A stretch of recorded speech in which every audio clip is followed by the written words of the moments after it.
તથા પીએસઆઈ ભરતીની અરજી કરવાની તારીખ પૂરી થઈ છે.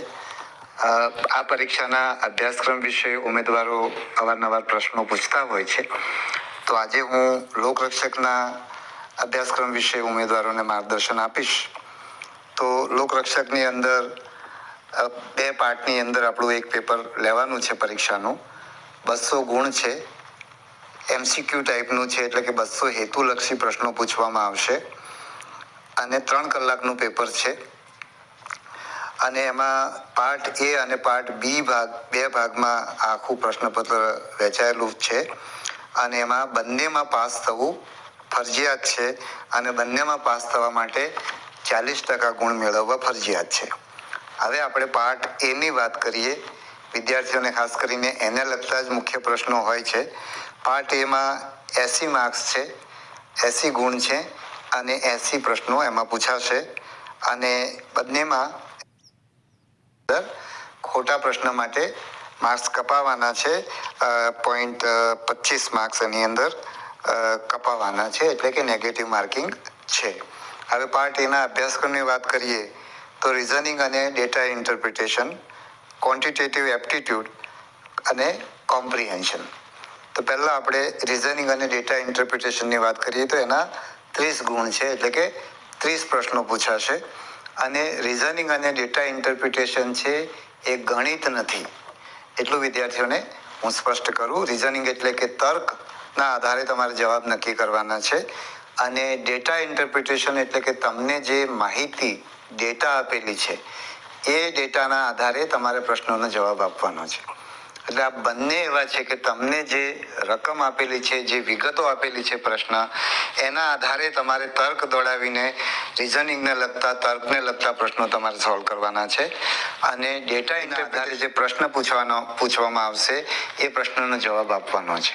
એટલે આ બંને ગણિતને લગતા નથી, પરંતુ તમને રકમ સમજતા આવડવી જોઈએ, તમારું મગજ એટલું એલર્ટ હોવું જોઈએ. તમારે આપણે ગામડામાં પહેલા પલાખા પૂછતા હતા, બરાબર? તો એ પલાખા જો તમને યાદ હોય અથવા ના હોય તો તમારા વડીલોને પૂછજો. તો એ રીતે તમારે માહિતીને સમજવાની છે અને એ સમજીને એના આધારે તમારે જવાબ આપવાનો છે. એની અંદર ગણિત હોય તો પણ કેવું હોય કે સામાન્ય ગણિત હોય, સરવાળો બાદબાકી કરવાનું હોય કે એવું હોઈ શકે, બરાબર છે? હવે એના પછીનું જે 30 પ્રશ્નો છે એ ક્વોન્ટિટેટિવ એપ્ટિટ્યૂડ છે, એટલે કે ગાણિતિક ક્ષમતા, બરાબર? એટલે એની અંદર તમારું ગણિત આવી શકે, બરાબર છે? તો એની અંદર પણ આપણે આ જે ત્રણેય જે છે રિઝનિંગ, ડેટા ઇન્ટરપ્રિટેશન અને ક્વોન્ટિટેટિવ એપ્ટિટ્યૂડ, એમાં આપણે અગાઉ પણ મેં કહ્યું હતું કે ગયા વર્ષે આપણે જ્યારે પરીક્ષા લીધી ત્યારે પણ મેં કહેલું કે આપણે 12મા ધોરણના વિદ્યાર્થીને ધ્યાનમાં રાખીને એ પ્રશ્નો પૂછવામાં આવશે.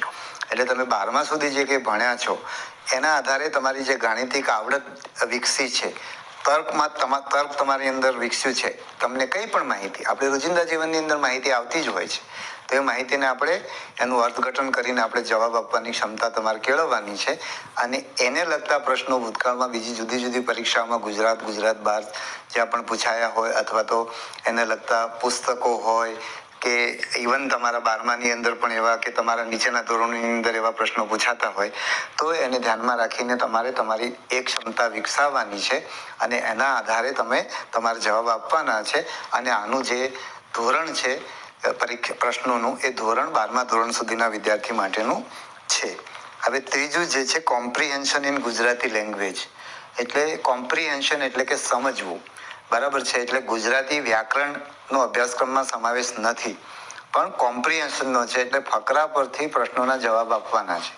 એટલે એક ફકરો આપેલો હોય અને એના આધારે એ ફકરાને તમારે સમજવો પડે અને એના આધારે તમને જે પ્રશ્ન પૂછ્યા હોય, એટલે કે એમાં તમારા 4 વિકલ્પો જે આપેલા હોય એ વિકલ્પમાંથી તમારે યોગ્ય વિષય પસંદ કરવાનો છે. એટલે ફરીવાર કહું છું કે ગુજરાતી વ્યાકરણ નથી. ઘણીવાર વિદ્યાર્થીઓ પૂછતા હોય કે અમારે વ્યાકરણ માટે શું વાંચવું, તો લોકરક્ષકની પરીક્ષાની અંદર ગુજરાતી વ્યાકરણ નથી. એટલે આ આપણે પેપર પાર્ટ એ ની વાત થઈ ગઈ અને પાર્ટ એમાં તમારે 40% ગુણ લાવવા જરૂરી છે. એટલે બંને ભાગની અંદર 40% ગુણ મેળવવાના છે.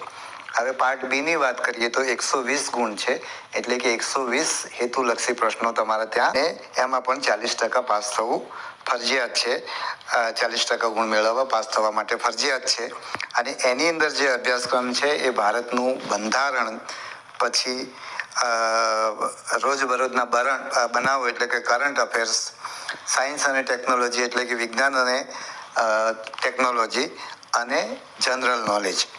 તો કરંટ અફેર્સમાં જે આપણી આસપાસ જે કંઈ બની રહ્યું છે એની આપણે છાપાઓના માધ્યમથી, ટીવીના માધ્યમથી, તમારી પાસે જેટલી માહિતી હોય, તમારી પાસે જે જ્ઞાન ડેવલપ થયું હોય, એના આધારે તમે આ રોજબરોજના બનાવો અંગેની માહિતી, બનાવો અંગેના પ્રશ્નોના જવાબ તમે આપી શકશો. સાયન્સ અને ટેકનોલોજી એટલે કે આપણે જેને સાયન્સ ભણેલા છે એવું નહીં, 12મા ધોરણ સુધી તમે જે વિજ્ઞાન ભણો છો, 12મા ધોરણના બધા પ્રવાહના, સામાન્ય પ્રવાહનો વિદ્યાર્થી 12માનું જે 11-12ના વિદ્યાર્થીઓ જે ભૌતિક શાસ્ત્ર કે રસાયણ શાસ્ત્ર કે જીવ વિજ્ઞાન ભણે છે એવું નહીં, બધા 12માના વિદ્યાર્થીઓને જે સામાન્ય રીતે ભણવા ઉપલબ્ધ થાય છે એ પ્રકારના વિજ્ઞાન અને એ જ રીતે ટેકનોલોજીને લગતા પ્રશ્નો, કે ટેકનોલોજીમાં પણ ત્યાં જે કંઈ ટેકનોલોજી તમે ભણ્યા છો તે, અને એ સિવાય તમારા જીવનની અંદર જે ટેકનોલોજીનો સામાન્ય રીતે ઉપયોગ થાય છે, સમાચારોની અંદર તમે જુઓ છો, તો